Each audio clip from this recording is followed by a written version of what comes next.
గ్రద్ద మానసిక ధైర్యానికి ఒక ఉదాహరణ. జీవితంలో వచ్చే క్లిష్ట సందర్భాల్లో మనం వెనకడుగు వేయడం వల్ల సర్వస్వం కోల్పోతాం. అలాంటి సందర్భాల్లో కొన్ని పద్ధతులను పాటించాలి.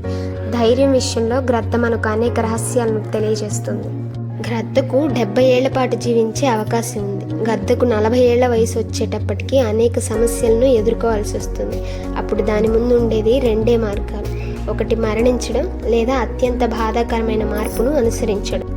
గ్రద్దకు 40 ఏళ్ల వయసు సమీపిస్తున్నప్పుడు పొడవుగా పదునుగా ఉండే దాని ముక్కు రాపిడి వల్ల వంగిపోతుంది. ఆహారం కోసం దేనిని పట్టుకోవాలన్నా ఇబ్బందిగా మారుతుంది. సులభంగా ఆహారాన్ని తన్నుకు తీసుకుపోయే గ్రద్ద కాలిగోర్లు బలహీనమై వంగిపోతాయి. ఆహారాన్ని తీసుకునే సామర్థ్యాన్ని కోల్పోతాయి. ఇక వయసు వల్ల దాని బరువైన రెక్కలు ఈకలు పెరిగి ఎగరడంలో కష్టం కలిగిస్తాయి. గ్రద్దకున్న ఈ అసాధారణమైన మానసిక ధైర్యం శరీరాన్ని వదిలేయకుండానే పునర్జన్మనిస్తుంది. ధైర్యంతో జీవిత పునర్నిర్మాణం మొదలు పెడుతుంది. పర్వతాల మీదకు పోయి ఒక గూడును నిర్మించుకుంటుంది. కొండరాతిపై తన ముక్కును ఢీ కొట్టుకుంటుంది. దాన్ని రాల్చివేసి దాని ప్రదేశంలో కొత్త ముక్కు ఏర్పడే వరకు ఎదురు చూస్తుంది. కొత్తగా వచ్చిన ముక్కుతో తన కాలిగోర్లను పీకేస్తుంది.